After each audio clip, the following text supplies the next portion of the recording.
প্ৰিয় বন্ধুসকল, প্ৰথম খবৰটি আছে নিমাতীঘাটৰ নাও দুৰ্ঘটনাৰ বাবে 6 জনক আটক যোৰহাট আৰক্ষীৰ। ৰাজ্যজুৰি শকৰবন্যা বোৱাই অনা নিমাতীঘাট নাও দুৰ্ঘটনাৰ তদন্তত নামি পৰিছে আৰক্ষী। বিষয়া পৰ্যায়ৰ নিলম্বনৰ পিছত আৰক্ষীয়ে আটক কৰিছে 6 জন লোকক। যোৰহাট আৰক্ষীয়ে কালি নিশা আটক কৰা ব্যক্তিকেইগৰাকী হৈছে ধনবৰ দাস, যোগেন দাস, বিজু কুমাৰ দাস, জয়ন্ত দত্ত, বিনোদ বৰুৱা আৰু বাবুল নেওগ। ৰাজ্য চৰকাৰৰ নিৰ্দেশত যোৰহাট আৰক্ষীয়ে কৰা ফৌজদাৰী গোচৰৰ ভিত্তিত এই লোককেইগৰাকীক আটক কৰা হৈছে। ধনবৰ দাস আছিল দুৰ্ঘটনাগ্ৰস্ত নাওখনৰ গুৰিয়াল। বাকী আটকাধীন লোককেইগৰাকী আভ্যন্তৰীণ জল পৰিবহণ বিভাগৰ কৰ্মচাৰী। উল্লেখ্য, আটকাধীন লোকসকলৰ একাংশই সংবাদ মাধ্যমৰ আগত আৰক্ষীয়ে আটক কৰা প্ৰসংগত অজ্ঞতা প্ৰকাশ কৰি কয় যে নাও দুৰ্ঘটনাৰ সময়ত উদ্ধাৰ কাৰ্যতো চামিল হৈছিল।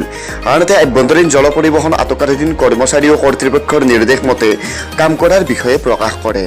প্ৰিয় বন্ধুসকল, ইয়াৰ পিছৰ খবৰ দিছে নিমাতীঘাটত সেইদিনা যেন ঈশ্বৰৰ দুধ হৈ আহিছিল পাপলু। আজি পাপলুক বিচাৰি উলিয়ালে প্ৰাণ ৰক্ষা কৰা প্ৰস্তুতিয়ে।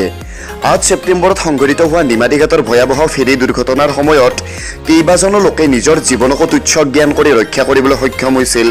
লুইতৰ বুকুত বুৰ যোৱাৰ পৰা বহু লোকৰ জীৱন। সেই শিহৰণকাৰী দুৰ্ঘটনাৰ সময়ত মাজুলীৰ চেলেকগাঁৱৰ পাপলু তাইৰে নিজে ৰক্ষা পৰাৰ পাছত 5 গৰাকী লোকৰ জীৱন ৰক্ষা কৰিবলৈ সক্ষম হৈছিল। পাপলুৱে ৰক্ষা কৰিছিল মাজুলীৰ ওপৰকাটনি গাঁৱৰ প্ৰস্তুতি হাজৰিকাকো। নিজৰ জীৱনকো তুচ্ছ জ্ঞান কৰি যুৱতীগৰাকীৰ প্ৰাণ ৰক্ষা কৰাৰ বাবে আজীৱন কৃতজ্ঞ হৈ থাকিব প্ৰস্তুতি। এই কৃতজ্ঞতাৰ চিনস্বৰূপে আজি প্ৰস্তুতি বিচাৰি সেই পাপলু তাইৰক এখন গামোচা পিন্ধাই সম্বৰ্ধনা জনায়।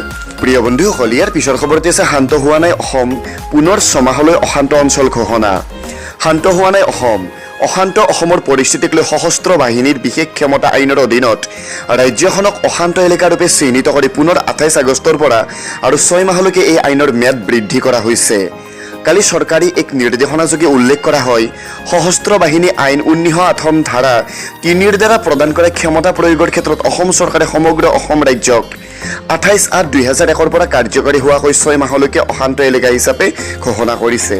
প্ৰিয় বন্ধুসকল, ইয়াৰ পিছৰ খবৰ দিছে গোলাঘাট চহৰত বিধ্বংসী অগ্নিকাণ্ড, জুইত জাহ গ'ল কেইবাটাও ব্যৱসায়িক প্ৰতিষ্ঠান। গোলাঘাট চাউল বজাৰত নিশা এক বিধ্বংসী অগ্নিকাণ্ড সংঘটিত হয়। জুইৰ লেলিহান শিখাত জাহ গ'ল কেইবাটাও ব্যৱসায়িক প্ৰতিষ্ঠান। অগ্নিকাণ্ডৰ ফলত কেইবা লক্ষাধিক টকাৰ সা সামগ্ৰী বিনষ্ট হোৱাৰ আশংকা কৰা হৈছে।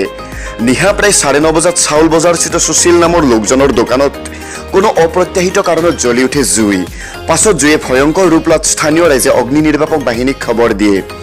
ঘটনাস্থলীত 2খনকৈ অগ্নি নিৰ্বাপক বাহিনীৰ গাড়ী উপস্থিত হৈ জুই কিছু পৰিমাণে নিৰ্বাপিত কৰে যদিও সম্পূৰ্ণৰূপে জুই নিৰ্বাপিত কৰিবলৈ বহু সময় ধৰি চেষ্টা অব্যাহত ৰাখিবলগীয়া হয়। প্ৰিয় বন্ধুসকল, শেষৰ খবৰটি আছে মাজুলীৰ ফেৰীঘাটত যাত্ৰীৰ হাহাকাৰ। কমলাবাৰীত এখনেই জাহাজ, পুৱা 5 বজাৰ পৰা যাত্ৰীৰ দীঘলীয়া শাৰী। মাজুলী নিমাতী সংযোগী ফেৰীঘাটত হোৱা দুখদায়ক আৰু হৃদয় বিদাৰক ঘটনাৰ পাছত মুখ্যমন্ত্ৰী ডক্টৰ হিমন্ত বিশ্ব শৰ্মাই তাৎক্ষণিকভাৱে কাৰ্যকৰী হোৱাকৈ আৰু অসম চৰকাৰৰ পৰিবহণ বিভাগৰ সচিবৰ নিৰ্দেশ মৰ্মে শনিবাৰে সম্পূৰ্ণভাৱে মাজুলীৰ পৰা হওক বা নিমাতীঘাটৰ পৰাই হওক বা মাজুলীলৈ হওক কোনো ধৰণৰ একক ইঞ্জিনযুক্ত ফেৰী চলাচল বন্ধ হৈ পৰিছে। ইফালে শনিবাৰে মাজুলীৰ পৰা সীমিত সংখ্যক ফেৰী চলাচল কৰাৰ সময়ত আভ্যন্তৰীণ পাৰঘাটত যাত্ৰীসকলৰ নামত পঞ্জীয়ন কৰা আৰু সকলো যাত্ৰীক জীৱনদায়িনী জেকেট পৰিধান কৰিবলৈ দিয়া পৰিলক্ষিত হৈছে। তাৎপৰ্যপূৰ্ণ কথা এই যে মাজুলীত আভ্যন্তৰীণ জল পৰিবহণ বিভাগৰ হাতত মাজুলী আৰু যোৰহাটৰ মাজত চলাচল কৰিবলৈ মাজুলীত থকা বুলি মুখ্যমন্ত্ৰী তথা চৰকাৰক জনালেও বাস্তৱিকতে মুখ্যমন্ত্ৰীয়ে চলাবৰ নিৰ্দেশ দিয়া ফেৰী 4খন চলাবলৈ তৃতীয় দিনেও সক্ষম নহ'ল আভ্যন্তৰীণ জল পৰিবহণ বিভাগটো। ইফালে মাজুলী আৰু নিমাতীঘাটৰ মাজত ফেৰী চলাচল কৰিবলৈ আৰম্ভ হোৱাত শনিবাৰে পুৱাৰে পৰা ঘাটত যাত্ৰীৰ ভিৰ পৰিলক্ষিত হৈছে, যাৰ বাবে যোৱা 8 তাৰিখৰ পৰা এক প্ৰকাৰ যাতায়াত বন্ধ হৈ থকা মাজুলীবাসীৰ ব্যৱসায়, চিকিৎসা, শিক্ষা আৰু অত্যন্ত প্ৰয়োজনত মাজুলীৰ পৰা যাবলগীয়া বহুতো যাত্ৰীয়ে ফেৰীৰ সীমিত আসনৰ বাবে পাৰঘাটত ঘণ্টাৰ পাছত ঘণ্টা অপেক্ষা কৰিবলগীয়া হোৱাত দূৰ দূৰণিলৈ বিভিন্ন মাধ্যমেৰে যাবলগীয়া লোকসকলৰ কাৰ্যসূচী নিমিলা অংকত পৰিণত হৈছে। মাজুলীৰ দুয়োটা ঘাটতে শনিবাৰে যাত্ৰীৰ অত্যাধিক ভিৰ পৰিলক্ষিত হৈছে। প্ৰিয় বন্ধুসকল, ভিডিঅ'টি যদি ভাল লাগিল লাইক কৰিব, শ্বেয়াৰ কৰিব আৰু এনেধৰণৰ খবৰসমূহ পলকতে পাই থাকিবলৈ আমাৰ এই চেনেলটো নিশ্চয় ছাবস্ক্ৰাইব কৰিব। Thank you so' much.